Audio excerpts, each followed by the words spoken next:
The night before my wedding, I discovered my fiancé had placed a $40,000 bet on using me. Not loving me. Using me. So I didn't cancel the ceremony. I smiled. I showed up. And instead of walking down the aisle alone, I married his worst enemy. He thought I was naive, emotional, easy to control. But by the time those ballroom doors opened and every guest turned to stare, his life was already over. This isn't a love story. This is how I ended him.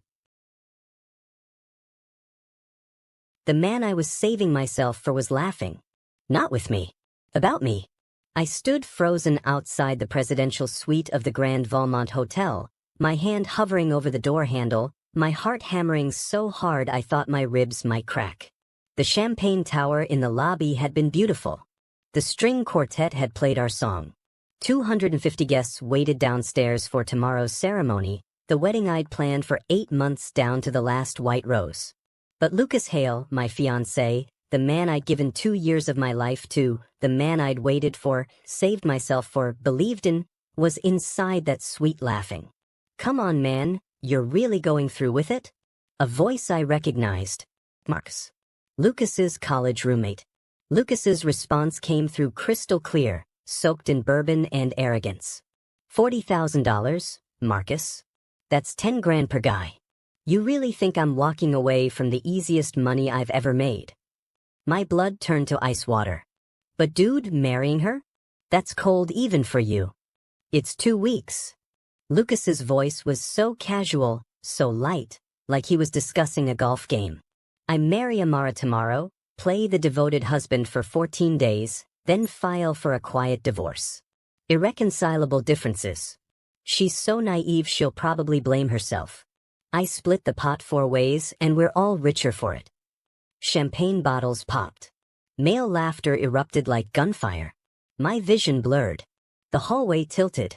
What about the sex though? Another voice. Tyler. I mean, she's hot. That's gotta be a perk. Please. Lucas snorted. She's been making me wait 2 years for her precious virginity like we're living in the Victorian era. You think I'm actually going to suffer through that? I've got Melissa for that. Had her this morning, actually. Amara can keep her purity. I just need her signature. The hallway spun. My designer heels felt like they were nailed to the carpet. You're a savage, Hale. Absolutely ruthless. I'm a businessman. And business is good. They clinked glasses. They cheered. They celebrated the destruction of my life like it was New Year's Eve. If you're listening right now, help me prove something wrong. My boyfriend said I wouldn't even reach 1,000 subscribers, but I believe stories like this deserve to be heard. Help me show him that these stories matter. Please subscribe to our channel and let's keep breathing life into stories that were never meant to stay silent. Now, let's continue. That was the moment Amara Cross, top litigation attorney at Morrison and Blake, the woman who'd never lost a case, the woman who prided herself on reading people, on seeing through lies, on being 10 steps ahead. That was the moment she realized she'd been the biggest fool in the city. I stumbled backward, my hand covering my mouth to keep the sob from escaping. My heels caught on the carpet runner. I grabbed the wall for support, but it felt like the whole building was collapsing inward. 2 years. 2 years of late dinners I'd cooked while he claimed he was working late. 2 years of believing him when he said he respected my choice to wait. 2 years of introducing him to my family, my friends, my colleagues. 2 years of planning a future that was nothing but a punchline to a $40,000 joke. I yanked off my heels, clutching them in one hand and ran. The emergency stairwell door slammed behind me. 11 floors. I didn't care. I couldn't breathe in that hallway, couldn't exist in the same oxygen as those men, as that laughter. By the 7th floor, my vision was swimming. By the 5th, I had to grip the railing with both hands. By the 3rd, I realized I wasn't just devastated. I was dizzy. Too dizzy. I'd had 1 glass of champagne in the lobby. But I could handle my alcohol better than this. I'd done tequila shots with federal judges and walked a straight line afterward. This wasn't right. The lobby blurred past me in a wash of gold light and crystal. I fumbled for my room key card, my fingers numb, my thoughts fracturing like broken glass. Room 847. I just needed to get to room 847, lock the door, and figure out how to survive the fact that my entire life had detonated.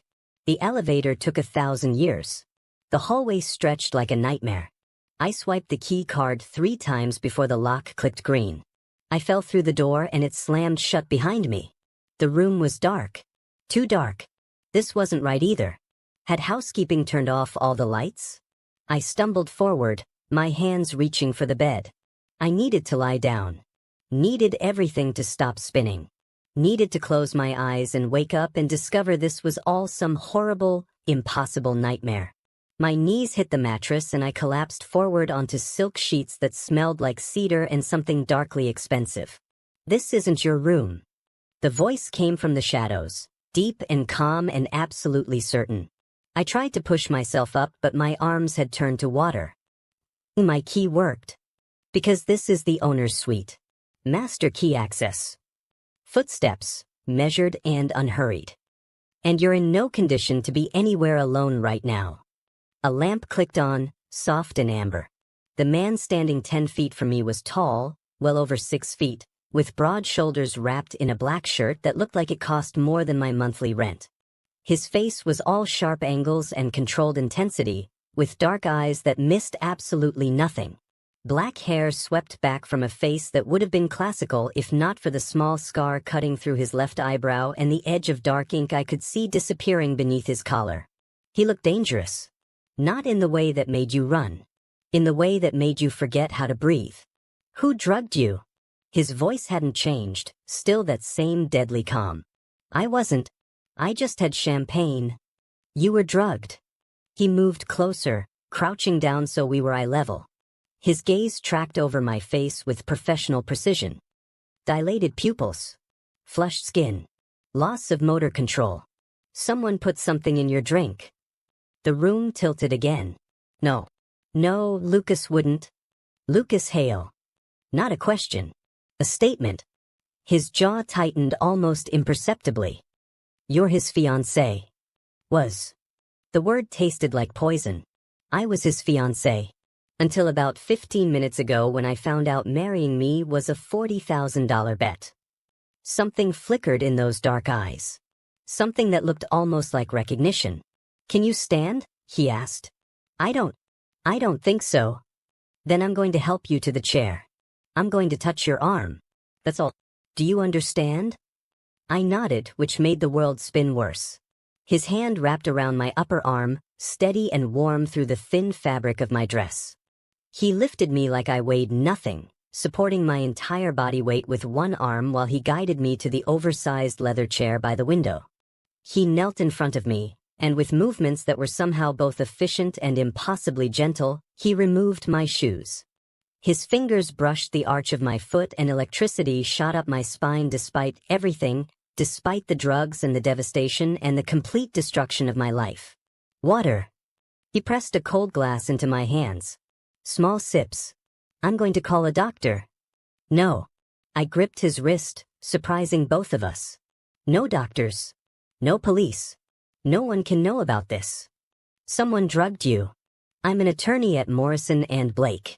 If this gets out, if there's even a whisper that I was in a hotel room, drugged, with a man who isn't my fiancé the night before my wedding, I laughed and it came out broken. I'll lose everything. Whatever reputation Lucas didn't already destroy. He studied me for a long moment, and I had the unsettling feeling he could see straight through me, through skin and bone, down to every broken piece. My name is June Park, he said finally. And you walked into the right room, Amara Cross. I blinked. How do you know my name? Because I know exactly who you are. And more importantly, the smallest, darkest smile touched his lips. I know exactly who Lucas Hale is. He's my half-brother. The water glass nearly slipped from my fingers. June caught it smoothly, set it on the side table, and leaned back slightly, giving me space while somehow maintaining that invisible connection between us. Your half-brother, I repeated numbly. Our father, Richard Hale, had an affair with my mother when he was doing business in Seoul. She was a violinist. Beautiful, talented, and young enough to believe him when he said he'd leave his American wife. June's voice stayed level, but I could hear the old pain underneath, carefully controlled. He didn't, of course. He came back to the States, went back to his real family, his real son. Left my mother pregnant and alone. I didn't know Lucas had a half-brother. He doesn't acknowledge me. Neither does Richard. I'm the shameful secret, the proof of infidelity, the son who didn't count because my mother wasn't the right kind of woman. He stood, moved to the window, his profile sharp against the city lights. I built my own empire. The Black Tide Group. Real estate. Entertainment. Private equity. Everything Richard Hale told my mother I'd never be capable of. I should have been terrified. I was alone in a hotel room with a stranger who just admitted to a family vendetta. But somehow, the only thing I felt was a strange, dark kinship. "Why are you telling me this?" I asked. He turned back to me, and the look in his eyes made my breath catch. "Because you're going to marry me instead." The world stopped spinning. Everything stopped. "What?" "Tomorrow. The Rosemont Ballroom. 250 guests. Your perfect wedding." June moved closer, each step deliberate. "Except when those doors open and you walk down that aisle, you're not going to be in white. You're not going to be walking toward Lucas. And you're not going to be the fool who got played." He crouched in front of me again, close enough that I could see the exact moment his pupils dilated, close enough that I could smell cedar and something darker, close enough that the air between us felt electric. "You're going to walk in on my arm wearing red, and you're going to destroy him in front of everyone who matters. His friends, his family, his business associates. Everyone who was going to smile and celebrate while he laughed about the $40,000 bet behind your back." My heart was racing for entirely different reasons now. "That's insane. That's justice." His voice dropped lower. "He humiliated you. Used you. Jerked you. Do you really want to slink away quietly and let him win? I don't even know you. You know I'm his half-brother. You know I have more money than he'll ever see. You know I'm offering you a way out that doesn't end with you as the victim." His gaze held mine, unwavering. "And you know that right now, you want to make him pay just as much as I do." He was right. God help me, he was right. The drug in my system was fading, but it left behind a clarity that felt like broken glass. Lucas had bet on me like I was a horse race. Had planned to marry me, use me, discard me. Had probably arranged for that champagne to be drugged so I'd be compliant, easy to handle. The thought made rage bloom hot and vicious in my chest. If I did this, I heard myself say, I'd have conditions. June's expression didn't change, but something flickered in his eyes. Interest. Respect. Name them. Complete honesty. About everything. Your business, your intentions, what you want from this. Agreed. My career stays separate. Morrison and Blake can't be touched by whatever this becomes. Agreed. And we don't. I swallowed hard, my cheeks heating. Physical intimacy only if and when I choose. This is a business arrangement, not a real marriage. He finished the sentence, his voice gentler than before. I wouldn't touch you without explicit permission, Amara. I'm not him. The way he said my name made something low in my stomach tighten. Then yes, I whispered. I'll marry you. June smiled, slow and devastating. Tomorrow is going to be memorable. He reached into his pocket and pulled out a phone, dialed a number. Daniel, I need you at the Valmont in 20 minutes. Bring the marriage license we prepared and 2 witnesses. Yes, tonight? Because the timeline just moved up. Wait, what? I straightened in the chair. What marriage license? June lowered the phone slightly. I've been planning to destroy Lucas for 3 years. When I found out he was engaged to the youngest partner at Morrison and Blake, a woman with a reputation for being brilliant and uncompromising, I had my lawyers draw up the paperwork. Just in case an opportunity presented itself. His smile turned sharp. You walking into my room tonight? That's fate handing me exactly what I needed. I should have been angry. Should have felt manipulated. But all I felt was a dark, thrilling sense of rightness. You're terrifying, I said. I'm effective. He held out his hand. Can you stand? I took his hand, and he pulled me up slowly, steadying me when I swayed. We were close now, close enough that I could see the faint scruff along his jaw, close enough to feel the heat radiating from his body. Why does this feel like I'm making a deal with the devil? I whispered. Because you are. His thumb brushed across my knuckles, the touch so light it could have been accidental. But at least I'm honest about it. 20 minutes later, I signed my name next to June Park's on a marriage certificate, witnessed by his stone-faced attorney and a notary who looked like she'd seen Stranger Things. You're legally married, Daniel confirmed, sliding the certificate into a leather folder. Congratulations, Mrs. Park. Mrs. Park. I was married. To a man I'd met an hour ago. A man who'd materialized out of the darkness like some avenging angel and offered me vengeance wrapped in a marriage license. What now? I asked as Daniel and the notary left. June checked his watch. Now you go back to your actual room and sleep. Tomorrow morning, a stylist will arrive at 9. She'll have the dress. Red, I remembered. The color of power. Of passion. Of blood in the water. He walked me to the door, then paused, his hand on the handle. Amara. I looked up at him. If you change your mind, if this is too much, you can walk away. I'll handle the fallout. I won't hold you to this. It was the kindness in his voice that decided it. Lucas had never given me a choice, not really. He'd manipulated and lied and schemed. But June, this dangerous stranger, was offering me the exit even as he offered me revenge. I'm not walking away, I said firmly. Lucas is going to regret every single laugh. June's smile was beautiful and terrible. Yes, he is. I slept 3 hours.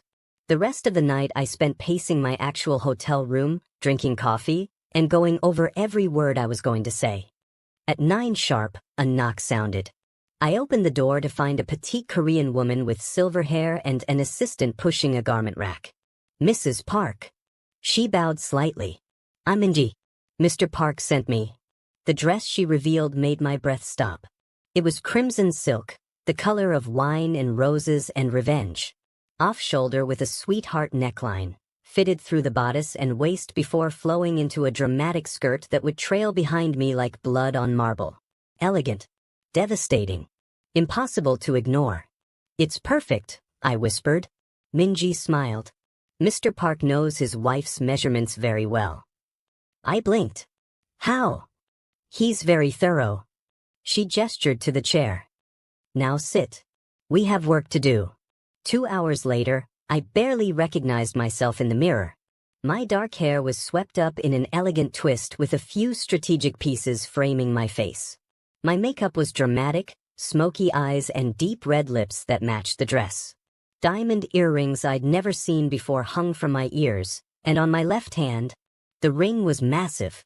A black diamond surrounded by smaller white diamonds in a platinum setting that looked like dark fire. Mr. Park had it designed last month, Minji said softly.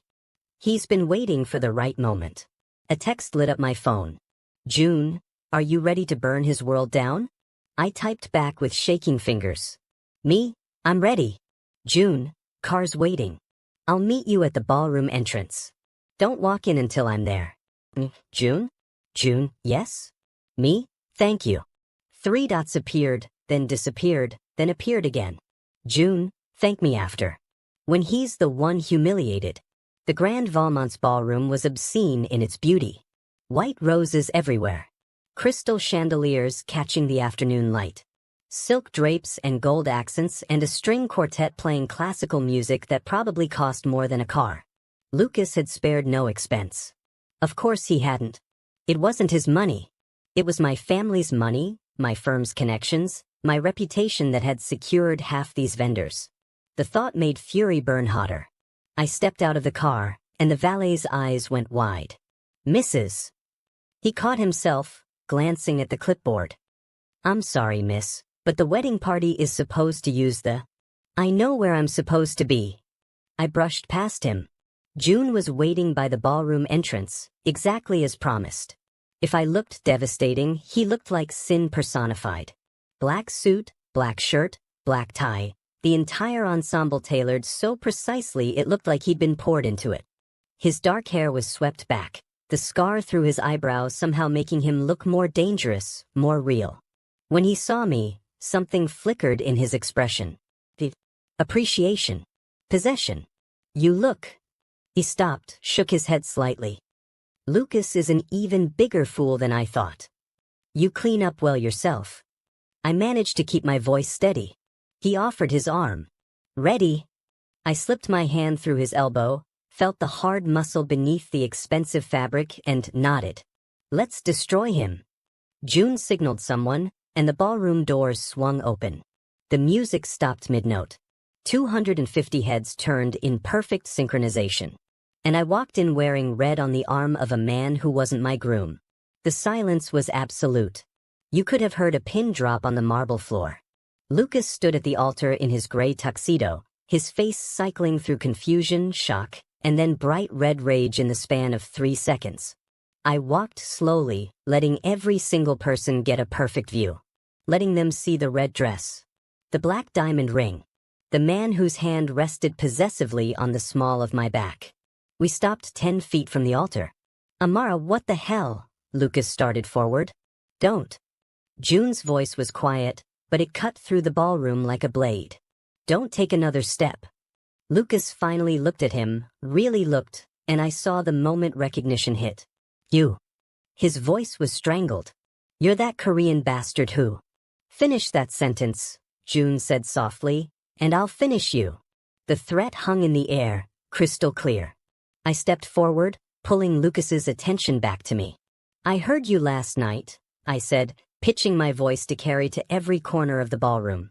Outside your suite. You and Marcus and Tyler and Ben, laughing about the $40,000 bet. About how marrying me was the easiest money you'd ever make. Gasps rippled through the crowd. Lucas's face went white. Amara, that was, you don't understand, we were joking. Were you joking when you said you'd divorce me after 2 weeks? Were you joking when you said I was so naive I'd blame myself? My voice didn't shake. Years of courtroom litigation had trained me for this. Were you joking when you told them you had Melissa in your bed this morning while I was preparing to marry you? A woman in the third row let out a small scream. I recognized her. Melissa Chin. Marketing executive. Lucas's work wife. She was crying. You were never going to marry me, I continued. You were going to humiliate me, use me, and walk away richer. But you made one critical mistake, Lucas. What's that? His voice was venom. I smiled, and it was the smile I used in court when I knew I'd won. You underestimated me. I held up my left hand, letting the black diamond catch the light. I'm already married. To June Park. As of 11:47 last night. We have the license. The witnesses. Everything legal and binding. The ballroom erupted. People stood. People shouted. Lucas's mother collapsed into her chair. Richard Hale, Lucas's father, stood in the front row, his face purple with rage as he stared at June. You, he breathed. You did this. I helped. June's arm slid around my waist, pulling me against his side. But this was all Amara's choice. She could have walked away. Instead, she chose to marry me. To stand here in red and show everyone exactly what kind of man your son really is. This is insane. Lucas lunged forward. June moved faster. One moment he was beside me, the next he was between me and Lucas, one hand gripping Lucas's wrist in a hold that made my ex-fiancé cry out. Touch her, June said quietly, and I'll break every bone in your hand.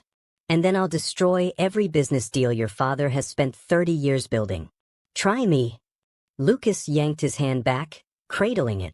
The bet was real, I continued, raising my voice. I have the text messages. The recorded conversation. Everything documented.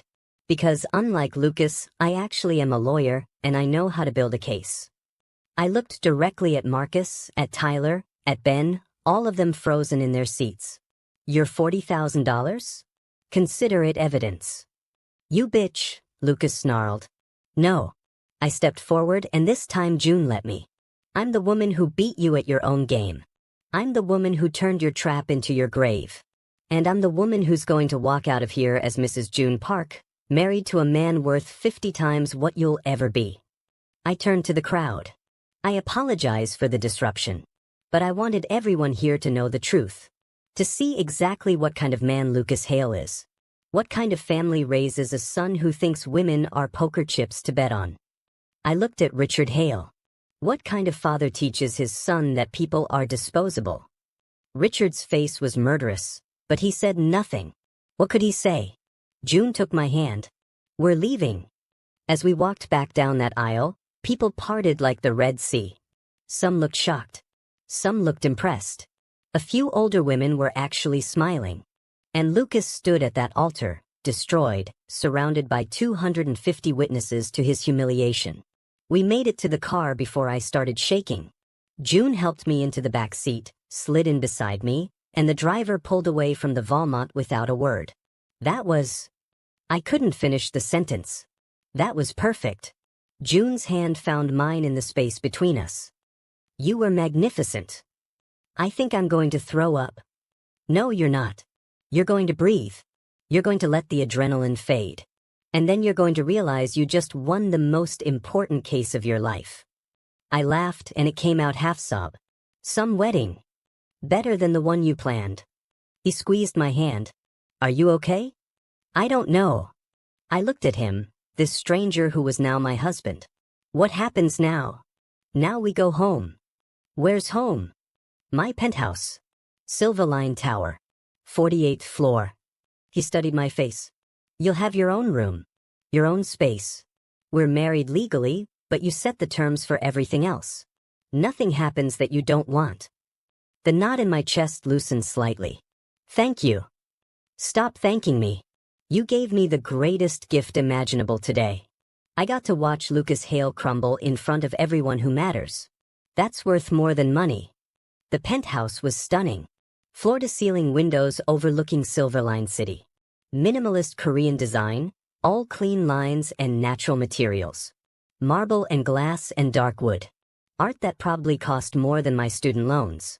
Your room is down this hall. June led me through the space. Private bathroom. Walk-in closet. I had Minji stock it with basics, but you can change anything. The room was beautiful. Soft grays and whites, a massive bed with a view of the city, an ensuite bathroom in cream marble. Where's your room? I asked. He pointed down the opposite hallway. Other side of the penthouse. You'll have privacy. We stood there in the doorway, the weight of everything that had happened settling over us. I know this is strange, June said quietly, but we have time to figure it out. No pressure. No expectations. Can I ask you something? Why did you really do this? Was it just about hurting Lucas? He was quiet for a long moment, his dark eyes searching mine. At first, I wanted to destroy him.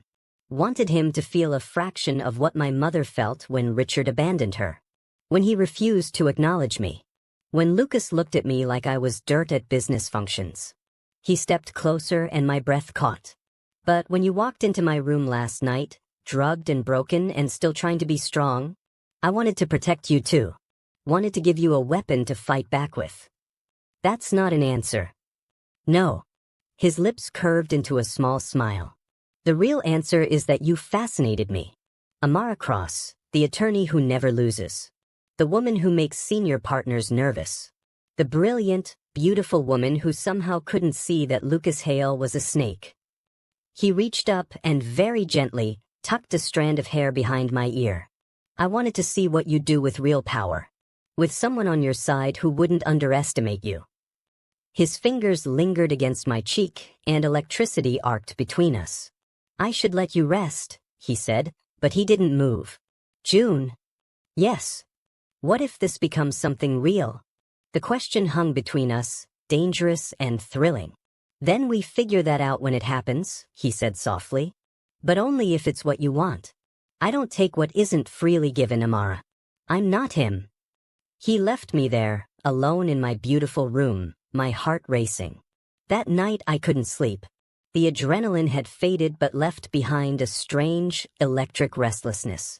I changed out of the red dress and into the silk pajamas Minji had stocked, black, expensive, scandalously soft, and wandered out into the living room. June was there, standing by the floor-to-ceiling windows with a glass of whiskey, his suit jacket discarded, his shirt sleeves rolled up to reveal the dark ink I'd glimpsed before. The tattoos ran up both forearms in intricate patterns, Korean and geometric, beautiful and dangerous. "Couldn't sleep?" he asked without turning around. "Too wired." I moved to stand beside him. "You. I don't sleep much." He offered me the glass. "Want some?" I took it, sipped, felt the burn slide down my throat. "Good whiskey.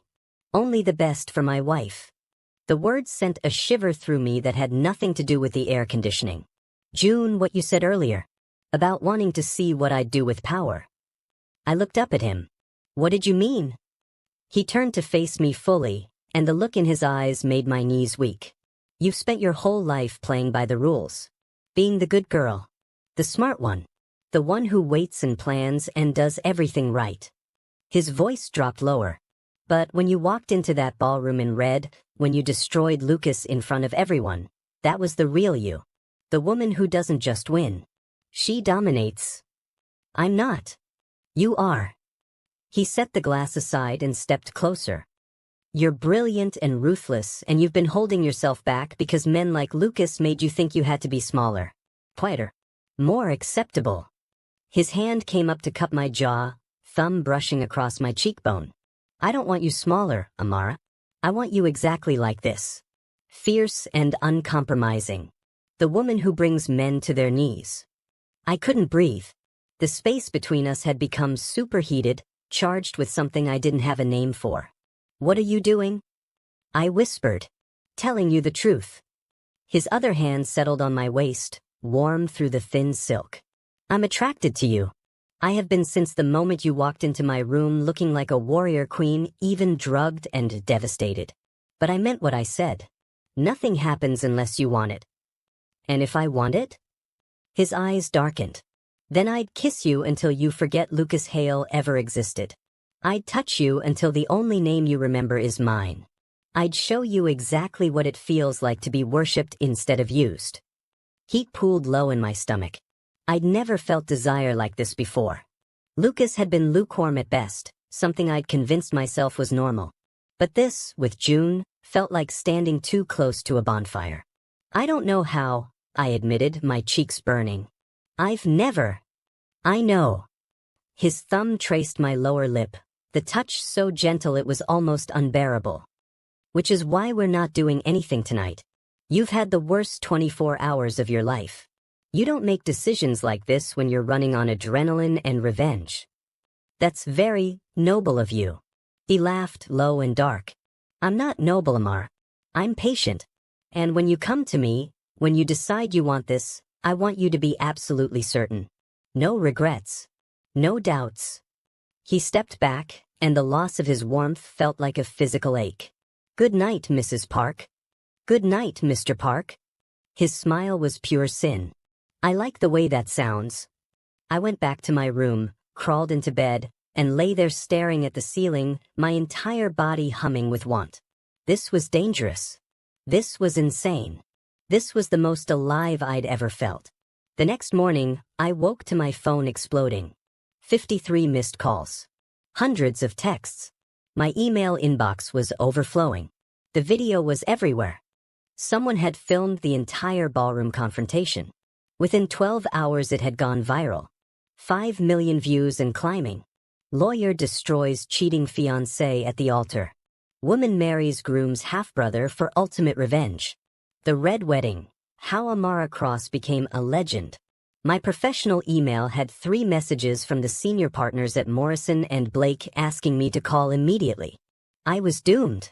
I pulled on a robe and found June in the kitchen, making coffee, looking unfairly attractive in dark jeans and a white t-shirt that showed off every line of those tattoos. "I'm viral," I said. "I know." He handed me a cup. "Drink. Then we'll deal with it." "My firm is going to fire me." "No, they're not." He leaned against the counter.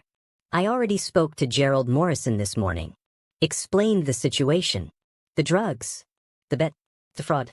He agrees that you handled it appropriately and that the firm's reputation will actually benefit from having an attorney who doesn't tolerate manipulation." I stared at him. You called my boss? I called your managing partner. As your husband, I wanted to ensure he had the full context. June's smile was sharp. Also, I may have mentioned that Black Tide Group is looking for new legal counsel, and Morrison and Blake is on the short list. Assuming they treat their star partner appropriately. You're insane. I'm effective. My phone rang. Gerald Morrison. I answered on speaker. Gerald. Amara. Christ, what a mess. But brilliant. Absolutely brilliant. He sounded almost gleeful. We've had 7 new client inquiries this morning alone. Apparently everyone wants the lawyer who destroyed her fiancé at the altar. How soon can you come in? I blinked at June. He was grinning. Tomorrow? Perfect. And bring your husband. We should discuss that retainer. He hung up. I set the phone down slowly. Did that just happen? You're not a victim, Amara. You're a success story. June pushed off the counter. People love watching the underdog win. And you didn't just win. You annihilated him. What about Lucas? What's he doing? Hiding. Richard pulled him from the company. The board of Hale Industries is demanding answers about his judgment and character. Melissa Chen filed a harassment complaint. And the $40,000 bet? I made sure it reached the right journalists. He's done. Revenge shouldn't feel this. But it did. You're enjoying this, I said. Absolutely. June moved closer, crowding into my space in a way that made my pulse spike. I've waited 3 years to watch that family burn. Watching you light the match was the most beautiful thing I've ever seen. His hand came up to rest on the counter beside me, caging me in without touching. But I'm enjoying something else more, he murmured. What's that? Getting to know my wife. The words still sent electricity through me. June, we should probably talk about. My phone rang again. A known number. I answered. Hello. You bitch. Lucas's voice was raw, wrecked. You destroyed everything. My reputation, my family, my career. Everything. June's expression went deadly, but I held up a hand. Good, I said calmly. That was the point. I loved you, Amara. No, you didn't. You loved the idea of me. The trophy wife. The prestigious attorney who made you look good. The naive virgin you could manipulate. My voice stayed steady. But you never loved me, Lucas. Because love doesn't bet on people. It doesn't drug them. It doesn't laugh about using them. I made one mistake. You made a choice. Every single day for 2 years, you chose to lie to me. You chose Melissa. You chose the bet. You chose cruelty. I looked at June, who was watching me with something like pride in his eyes. I'm just choosing consequences. He's using you. June Park is a criminal. He runs half the underground in this city. You think you upgraded, but you just went from me to something worse. June reached for the phone. I let him take it. Lucas. His voice was silk over steel. If you call her again, if you contact her in any way, I will end you. Not your career. Not your reputation. Do you understand? Silence on the other end. I'll take that as a yes. June ended the call and blocked the number. Are you okay? I'm perfect. And I meant it. Is it true? What he said about your business? June set the phone down carefully. Parts of it. Black Tide Group operates in gray areas. We solve problems that can't be solved through legal channels. We facilitate deals that require discretion. We protect people who need protection from things the law won't touch. So you're a criminal. I'm practical. He met my eyes. I don't deal in drugs. I don't traffic people. I don't hurt innocents. But do I occasionally remind someone that their secrets aren't as safe as they think? Do I leverage information to get what I want? Absolutely. Does that make me a criminal in the eyes of men like Richard Hale? Probably. He waited, giving me time to process. Should I be afraid of you? I asked quietly. No. He stepped closer, and his hand came up to cup my face with devastating gentleness. You should never be afraid of me, Amara. I would burn this entire city down before I let anyone hurt you. Including myself. That's intense. I don't do anything halfway. His thumb traced my cheekbone. If that's too much, if you want out, I'll give you a clean divorce. Your reputation intact. Your career protected. No strings. And if I don't want out? His eyes darkened. Then I want to know what you do want. The air between us crackled. I swallowed hard. I want to understand this. Whatever this is. It's a marriage. Real as they come, legally speaking. But not real in the ways that matter. Not yet. He stepped back, giving me space to breathe. But it could be. If that's something you decide you want. My phone buzzed. A text from my best friend, Sienna. Amara Cross, what the actual hell? Call me now. I showed June. He laughed. You should probably talk to your friends. Explain before they come breaking down the door. What do I tell them? The truth. You married me to destroy Lucas. Everything else we're figuring out as we go. I called Sienna. She answered on the first ring. Are you insane? Hi, Sienna. Don't tie Sienna to me. I wake up to 50 messages about how you married some Korean billionaire at your own wedding to Lucas and, wait, are you okay? Did he hurt you? Do I need to call the police? I'm fine. Better than fine, actually. Amara Cross, you better start explaining right now. I told her everything. The bet, the drugs. June appearing like some dark night. The marriage. The ballroom confrontation. By the end, she was silent. Sienna. I'm processing. The pause. So you married a stranger for revenge. Essentially. A hot stranger? I glanced at June, who was very obviously listening while pretending to read something on his phone. Very. A hot, rich stranger who just happens to be Lucas's half-brother and also maybe runs some kind of underground empire? That's accurate. And you're living with him in a penthouse. Separate rooms. For now. Sienna, Amara, I know you. I've known you since law school. You don't do impulsive. You don't do reckless. The fact that you did this means something. Her voice softened. Are you safe? Really safe? I looked at June again. He met my eyes, and there was nothing but steady certainty in his gaze. Yeah, I said.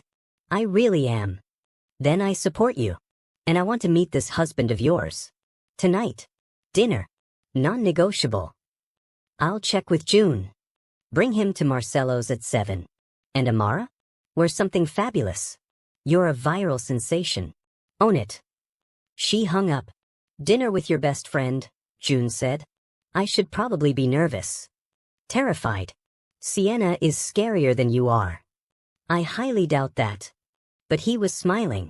I'll make reservations. Marcelo's is impossible to get into. Not when you own the building.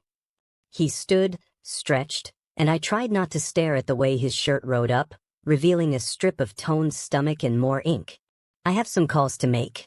Take the day. Settle in. Tonight we'll deal with your terrifying best friend, and tomorrow you go back to conquering the legal world. He started to leave, then paused in the doorway. Amara? Yeah. I'm glad you walked into my room that night. My heart stuttered. Me too. After he left, I explored the penthouse properly. It was masculine but not aggressively so. Clean lines, carefully curated art, a kitchen that looked like something from a magazine. The view from every window was stunning, the city sprawling out below like June owned it. Maybe he did. I found his study by accident. Dark wood, leather chairs, a desk that probably cost more than a car. The walls were lined with books in Korean and English, everything from classic literature to business strategy to art books. One wall had photographs. Professional shots of buildings I recognized as black-tied properties. A few landscapes that looked like Korea. And one photo that made me stop. A younger June, maybe early 20s, with his arm around a beautiful Korean woman. She had his eyes, his smile. She looked proud. His mother. That was 3 months before she died. I spun. June stood in the doorway. I'm sorry. I wasn't snooping, I was just... It's fine. This is your home now. You can go anywhere you want. He moved into the room, picked up the photo. She worked 3 jobs to put me through business school. Refused every dollar I tried to give her once I started making money. Said she didn't need Richard Hale's son's charity. She sounds incredible. She was. He set the photo down gently. She died of a heart attack at 53. Overworked. Overstressed. Because Richard Hale left her with nothing. Is that why you hate him so much? I hate him because he's a coward. He made promises he never intended to keep. He abandoned his own son because it was inconvenient. He taught Lucas that people are disposable. June's jaw tightened. My mother deserved better. And watching him and Lucas live their privileged lives while she worked herself to death. I hate them. I moved closer, put my hand on his arm. I'm sorry. Don't be. I built an empire out of that hate. And now I get to watch it all come crashing down on them. He covered my hand with his. Thanks to you. We make a good team. We do. His thumb traced circles on my wrist. Are you nervous about tonight? A little. Sienna's protective. Good. You should have people who protect you. He lifted my hand, pressed a kiss to my knuckles that sent heat straight through me. I'll be on my best behavior. Somehow I doubt that. His smile was wicked. Smart woman. Marcello's was everything I remembered. Dim lighting, Italian opera playing softly, the scent of garlic and wine and expensive food. Sienna was already at the table, wearing an emerald dress and her lawyer face. June's hand rested on the small of my back as we approached, a touch that felt possessive and protective all at once.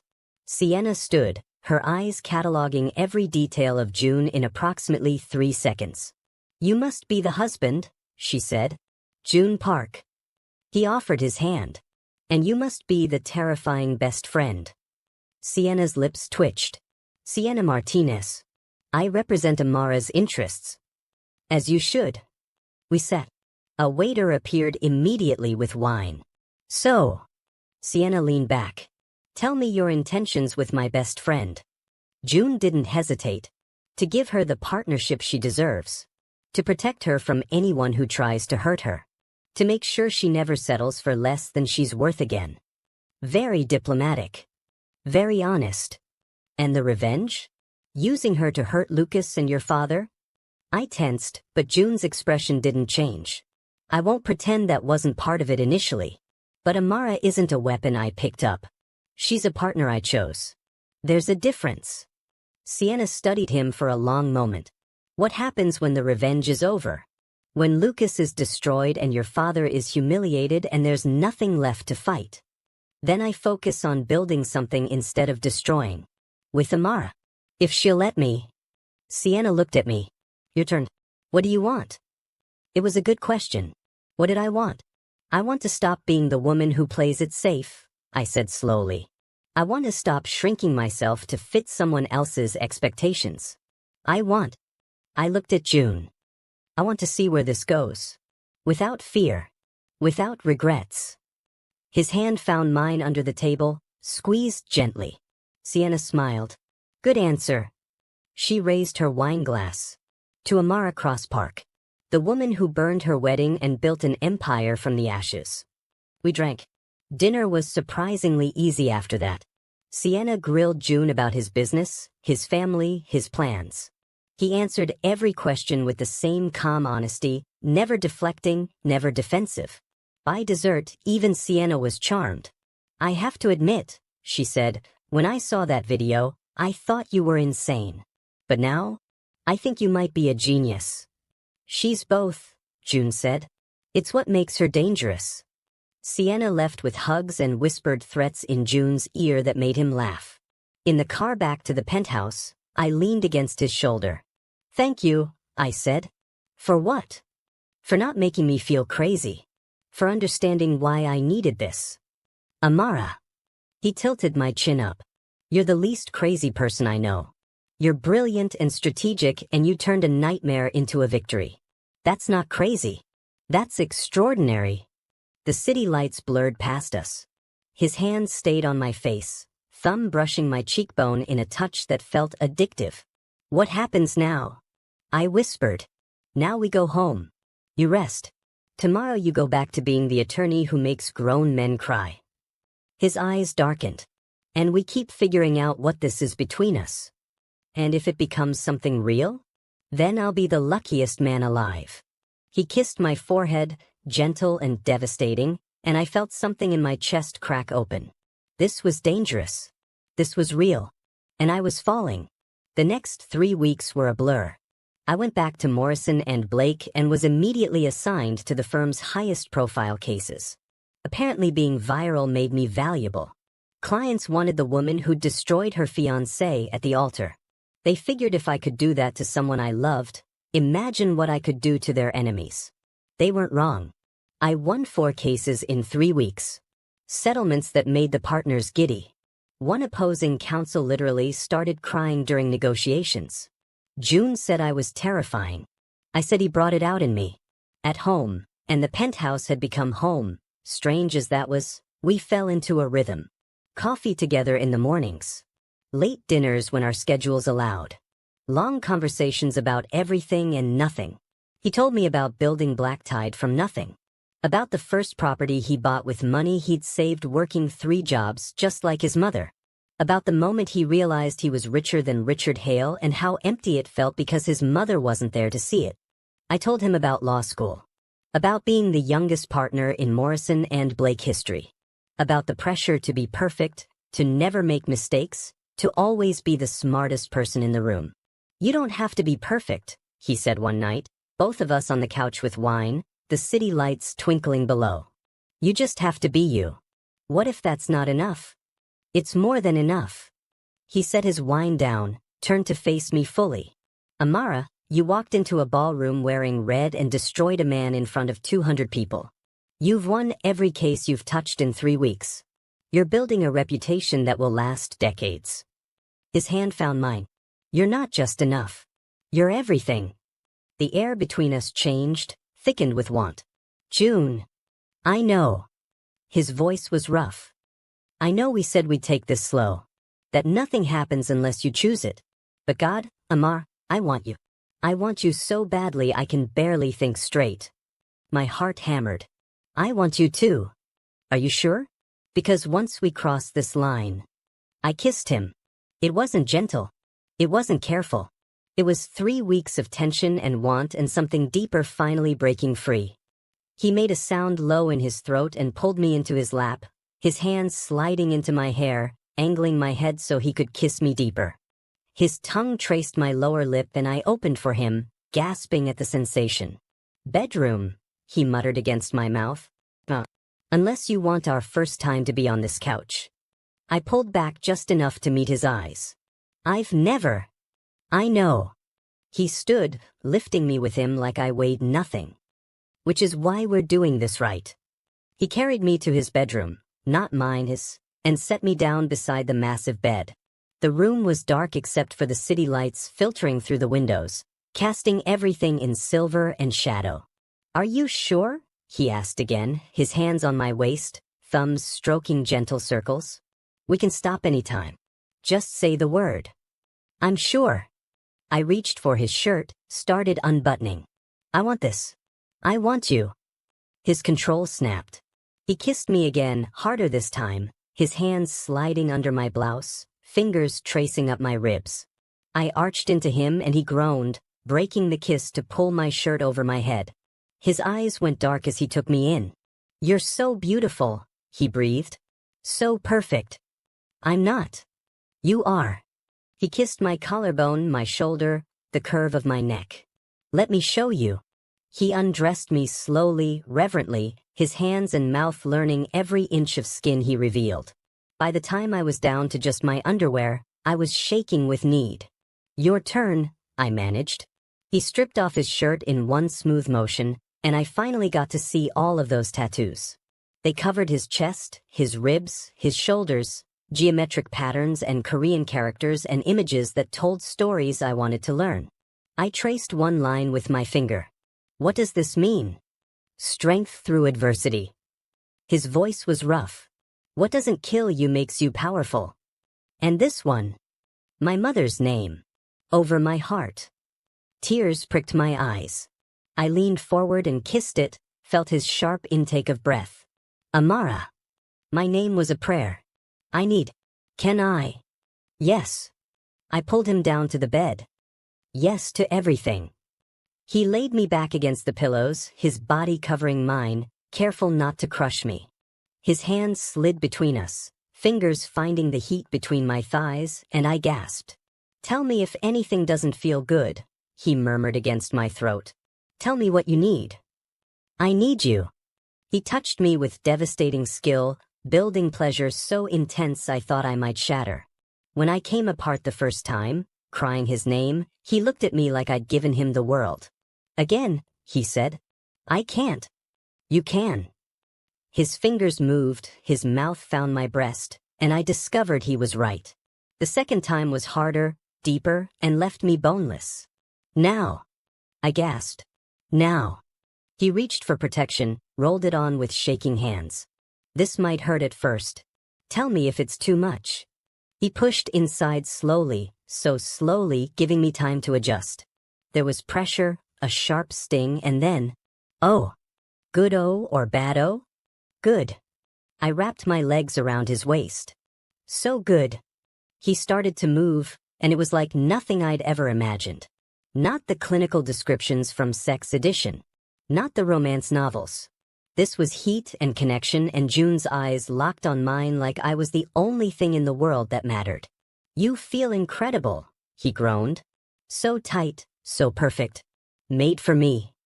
His hands slid between us again, fingers finding that sensitive bundle of nerves, and I shattered for the third time, taking him with me. He collapsed beside me, both of us breathing hard, the sheets tangled around us. That was... I couldn't finish. Yeah. He pulled me against his chest, his heart hammering under my ear. That was... We lay there in the darkness, skin to skin, and I felt something shift. This wasn't just revenge anymore. This wasn't just a marriage of convenience. This was real. June. I think I'm falling for you. He went still, then tightened his arms around me. Good, he murmured into my hair. Because I fell for you 3 weeks ago. I woke up wrapped around him, sunlight streaming through the windows. For a moment I panicked. I'd slept with June, we'd crossed every line, but then he pressed a kiss to my forehead and the panic faded. Morning, Mrs. Park. Morning, Mr. Park. His hand traced down my spine. How do you feel? Sore. Habit. Confused. All normal. He kissed me, slow and deep. We should talk. That sounds ominous. It's not. He pulled back to look at me. Last night changed things. At least for me. And I need to know where we stand. I propped myself up on one elbow. Where do you want us to stand? I want this to be real. Not a business arrangement. Not revenge. A real marriage. His thumb traced my lower lip. I want you as my wife in every sense. My partner. My equal. The person I come home to. My heart was racing. That's a lot. I know. And if it's too much, if you need more time, I want it too. The words came out in a rush. I want all of it. This. His smile was sunrise and victory and relief all at once. Yeah. He kissed me until I forgot my own name, then pulled back with visible effort. You're going to be late for work. I don't care. You will when Gerald calls wondering where his star attorney is. He climbed out of bed, gloriously naked, and I tried not to stare. Shower. Then we'll both go conquer the world. Together. Always. That day at Morrison and Blake, I won a settlement worth $12 million. The client cried. The partners offered me a corner office. I called June immediately. I'm taking over the world, I told him. I know. I'm watching the stock prices shift because of you. He sounded proud. Dinner tonight? I'll cook. You cook? I'm Korean. Of course I cook. Be home by 7. The words settled in my chest, warm and right. I'll be there. That night, June made me bulgogi and kimchi fried rice while I sat on the kitchen counter drinking wine and telling him about the case. He listened like I was describing the secrets of the universe, asking questions, laughing at the parts where opposing counsel had looked like he might faint. You're terrifying, he said again, plating the food. You like it? I love it. He pulled me off the counter, kissed me thoroughly. I love you. The words hung between us, huge and impossible and perfect. You can't just say that while we're in the kitchen, I managed. Why not? Because we've only. Amara. He framed my face with his hands. I've been planning to destroy Lucas for 3 years. The second you walked into my room, everything changed. You became the plan. The goal. The end game. His eyes were absolutely serious. I fell in love with you the moment you agreed to marry me. When you chose strength over victimhood. When you walked into that ballroom like a queen. Tears spilled down my cheeks. I love you too, I whispered. I think I have since you took off my shoes and called a doctor. Since you gave me a choice. We didn't make it to dinner. We made it to the bedroom, to tangled sheets and whispered promises and the discovery that the second time was even better than the first. Much later, lying in the darkness with June's heartbeat steady under my ear, my phone buzzed. A known number. I almost didn't answer. But something made me. Hello. Amara Cross? A woman's voice, unfamiliar. This is Rachel Hale. Lucas's mother. I sat up. June's hand found my back, steadying. Mrs. Hale. I wanted to apologize. For what my son did to you. For the bet, the lies, everything. She sounded wrecked. I raised him better than that. Or I thought I did. Why are you calling? Because you deserved better. Because I'm ashamed. And because... She took a shaky breath. Because I think you should know that Richard is planning something. I don't know what. But he's angry. Humiliated. And he blames June for everything. Ice slid down my spine. What kind of something? I don't know. He won't tell me. But please be careful. Both of you. She hung up. I looked at June. Your father's planning something. His expression went cold, dangerous. Let him try. June. Amara, I've been waiting for Richard to make a move for 3 years. He's a coward who only fights when he thinks he has the advantage. He pulled me back against him. He doesn't. We do. And whatever he's planning, we'll handle it. Together. Promise. I promise. He kissed my temple. No one touches what's mine. And you're mine now. In every way that matters. Possessive. Absolutely. I should have been worried. Should have been scared. But wrapped in June's arms, surrounded by his certainty and his strength and his love, I just felt ready. Richard Hale wanted a war? He was about to discover that his son married a lawyer who never lost. And I wasn't planning to start now. The attack came 3 days later. I was in a deposition, grilling a witness into submission, when my phone lit up with an emergency alert. Breaking, Black Tide Group under federal investigation for money laundering. My blood turned to ice. I called a recess, stepped out into the hallway, and dialed June. He answered on the first ring. I know. What's happening? Richard called in favors. Federal prosecutor is opening an investigation based on anonymous tips. His voice was calm, but I could hear the fury underneath. It's all smoke and mirrors. There's nothing to find because I don't launder money. But the damage is done. My investors are panicking. I'm coming home. No. Finish your deposition. Win your case. I'll handle this. June. Amara, I need you to trust me. Can you do that? I took a breath. Let it out. Yes. Good. I'll see you tonight. I love you. I love you too. I went back into that deposition and absolutely destroyed the witness. Won the case before lunch. Then I called Gerald Morrison. I need everything you have on federal money laundering investigations. Precedents, successful defenses, loopholes. Everything. Amara, Black Tide Group isn't your client. They are now.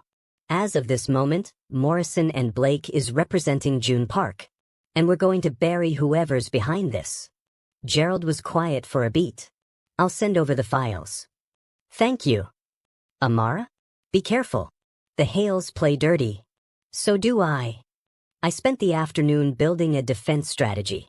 By the time I got home, I had a 50-page brief outlining exactly why the investigation was baseless harassment. June was in his study, on the phone, his voice clipped and controlled. When he saw me, relief flashed across his face. He ended the call. "You didn't have to do this." "Yes, I did. Morrison and Blake is officially your counsel. Here." I handed him the brief. "Everything you need to shut this down." He pulled me into his arms, held me so tight I could barely breathe. "I don't deserve you," he murmured. "Yes, you do." I pulled back to meet his eyes. "We're partners, remember? You protected me. Now I protect you." His kiss was desperate and grateful and full of something too big for words. The investigation collapsed within a week. The federal prosecutor found exactly nothing because there was nothing to find. The anonymous tips were traced back to a shell corporation owned by Richard Hale. Suddenly, the prosecutor was interested in investigating who had filed false reports. Richard Hale's empire started crumbling. Board members resigned.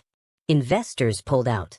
The media that had ignored June's existence for decades suddenly wanted to know why a prominent businessman had filed false federal charges against his own son.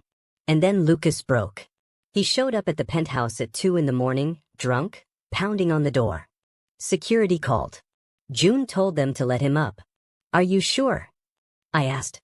"I want you to see what he's become." Lucas stumbled out of the elevator looking like a ghost. Hollow-eyed. Unshaven. Broken. "Happy now?" he slurred at June. "You destroyed everything. My career. My family. My father's company. Everything." "I didn't destroy anything," June said calmly. "You did that yourself. With the bet. The lies. The drugs. It was just a joke." $40,000 and my fiancé's humiliation was a joke? I stepped forward. Drugging me was a joke? Lucas's eyes focused on me with difficulty. "I never drugged you. Someone did." He swayed. "That was Marcus. Tyler. They thought it would be funny if you were more relaxed. I told them not to. But you didn't stop them."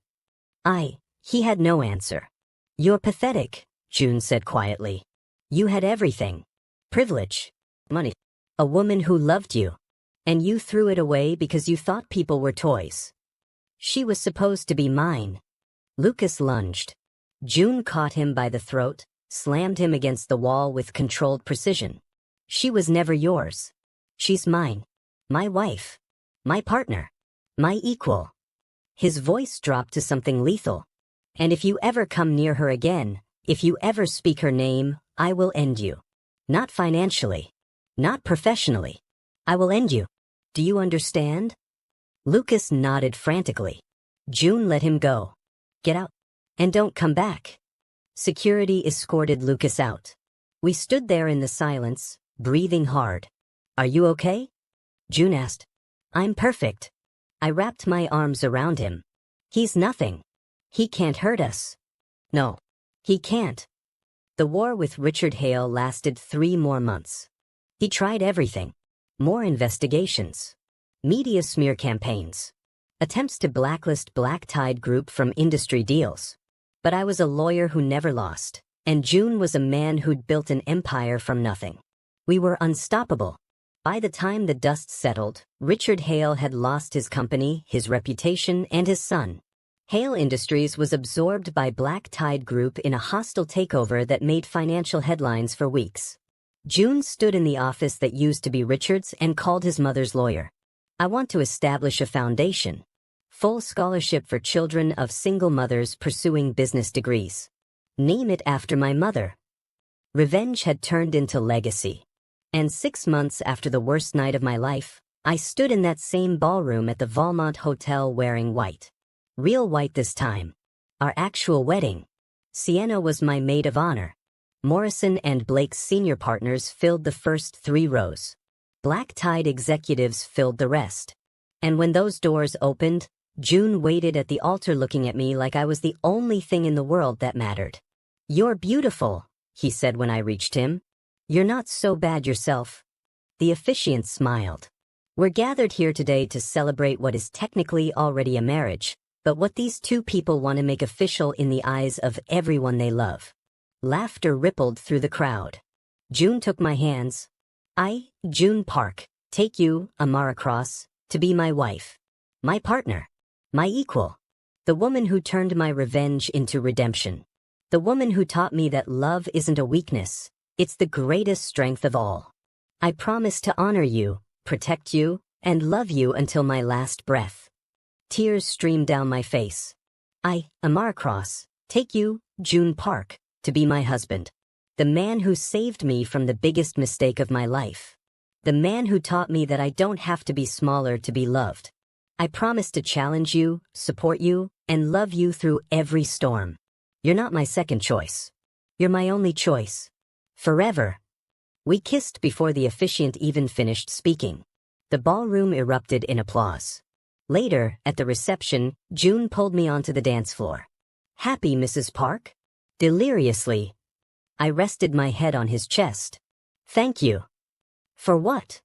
For being in that hotel room. For offering me revenge. For becoming something real. Thank you, he countered, for walking through the wrong door. For being brave enough to destroy him. For choosing me.